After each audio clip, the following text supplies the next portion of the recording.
Senua Saga Hellblade 2 is one of my most anticipated games of 2024. When I heard the mixed reviews, I was disappointed. But playing the game from beginning to the end, I was surprised that the game was very good.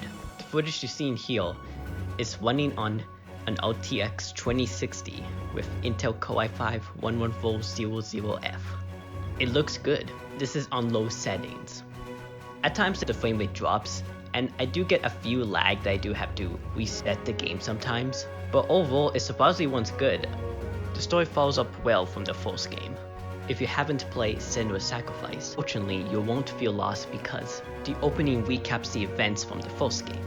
The story kept me engaged, with Senua still going through psychosis and her drama from her past. What makes the game unique is playing the game with stereo speakers makes it realistic of hearing Senua's voices from left to right, and also the sound effects are great. As for the combat, it's mostly the same as the first game, but different enemies. It's not really as challenging.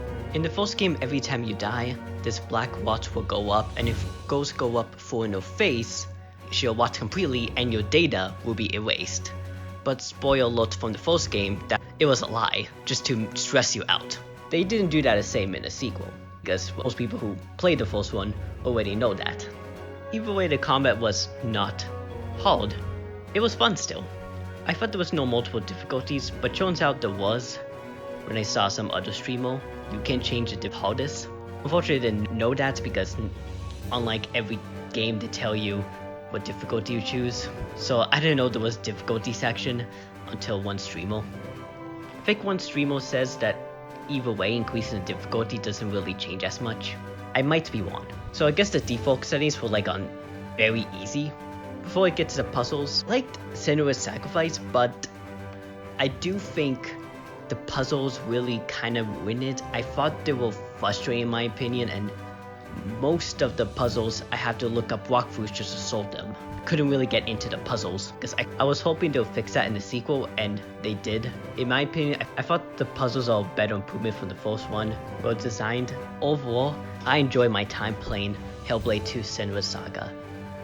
I was engaged from the story, stunning graphics. In my opinion, I thought the sequel is better than the first one. I don't know why there's so much hate with this game.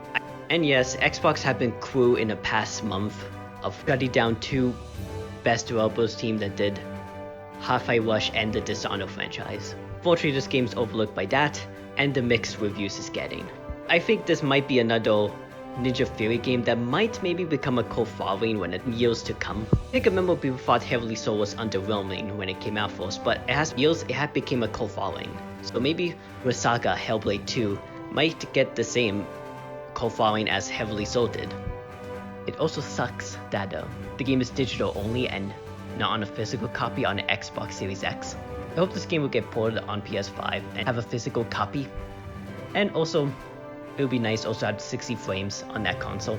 Less players, I think maybe this might be the last of Ninja Theory, and maybe Xbox might shut them down with like they did with the other developers I mentioned. But overall, I thought this game was great. I wanted to give this game a higher score, but the ending felt rushed. So because of that, I'm gonna give Senua Saga Hellblade 2 an 8 out of 10.